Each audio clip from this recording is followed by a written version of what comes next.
بسم اللہ الرحمن الرحیم۔ السلام علیکم دوستو، آج کی ویڈیو کے اندر ہم حضرت نوح علیہ السلام کے بارے میں گفتگو کریں گے،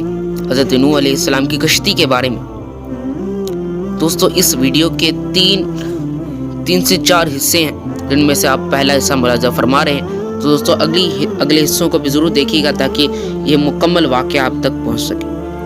تو کہانی یہاں سے شروع ہوتی ہے، واقعہ یہاں سے شروع ہوتا ہے کہ حضرت نوح علیہ السلام 9.5 برس تک اپنی قوم کو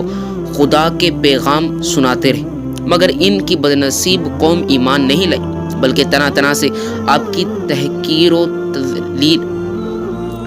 تذلیل کرتے رہے اور قسم قسم کی اذیتوں و تکلیفوں سے آپ کو ستاتے رہے، یہاں تک کہ کئی بار ان ظالموں نے آپ کو اس قدر زد و کوب کیا کہ آپ کو مردہ خیال کر کے کپڑوں میں لپیٹ کر مکان میں ڈال دی، مگر آپ پھر بھی مکان سے نکل کر دین کی تبلیغ فرماتے رہے۔ اسی طرح بارہا آپ کا گلا گھونٹتے رہے، جہاں تک کہ آپ کا دم گھٹنے لگا اور آپ بے ہوش ہو جاتے، مگر ان ایذاؤں اور مصیبتوں پر بھی آپ یہی دعا فرمایا کرتے تھے کہ اے میرے پروردگار، تو میری قوم کو بخش دے اور ہدایت عطا فرما، کیونکہ یہ مجھ کو نہیں جانتے ہیں۔ اور قوم کا یہ حال تھا کہ ہر بوڑھا باپ اپنے بچوں کو یہ وصیت کر کے مرتا تھا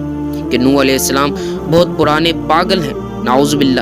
اس لیے کوئی ان کی باتوں کو نہ سنے اور نہ ان کی باتوں پر دھیان دے۔ یہاں تک کہ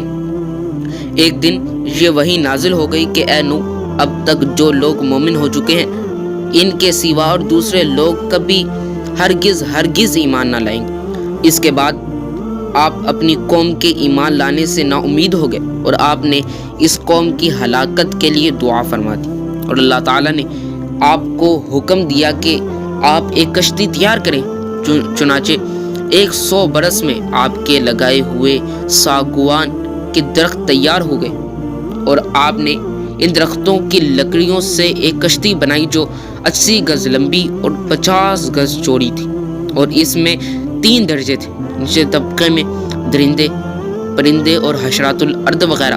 اور درمیانی طبقے میں چوپائے وغیرہ جانوروں کے لیے، اور بالائی طبقے میں خود اور مومنین کے لیے جگہ بنائی۔ اسی طرح یہ شاندار کشتی آپ نے بنائی، اور 100 برس کی مدت میں یہ تاریخی کشتی بن کر تیار ہوئی، آپ کی اور مومنوں کی محنت اور کاریگری کا ثمرہ تھی،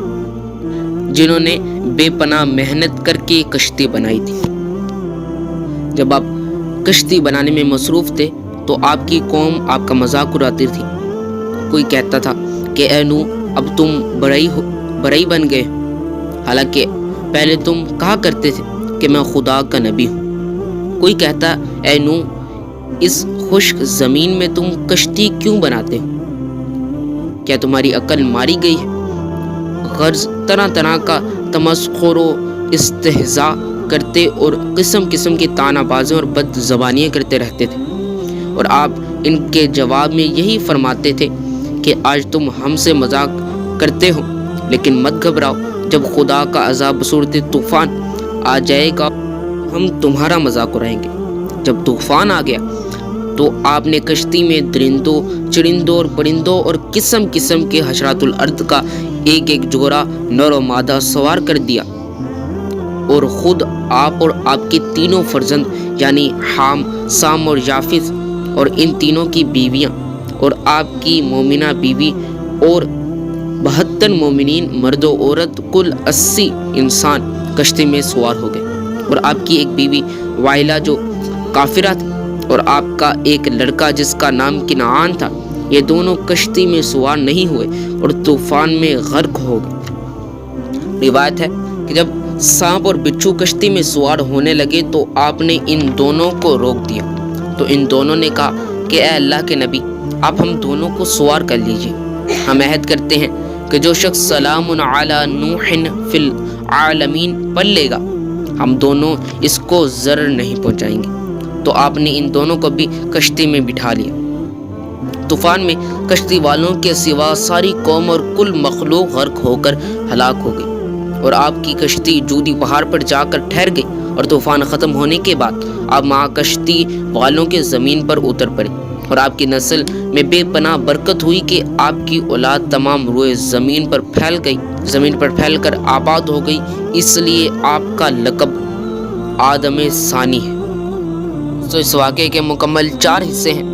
جن میں سے یہ پہلا حصہ تھا۔ اگر آپ کو اگلے حصے بھی دیکھنے تو آپ اس چینل کو سبسکرائب کر سکتے ہیں، ویڈیو کو لائک ضرور کیجیے گا تاکہ آپ کو اس طرح کے جو اگلے حصے 3 آئیں گے وہ بھی آپ کو مل جائیں۔ تو ملتے ہیں کسی نئی ویڈیو میں اگلے معلوماتی ٹاپک کے ساتھ۔ اللہ حافظ۔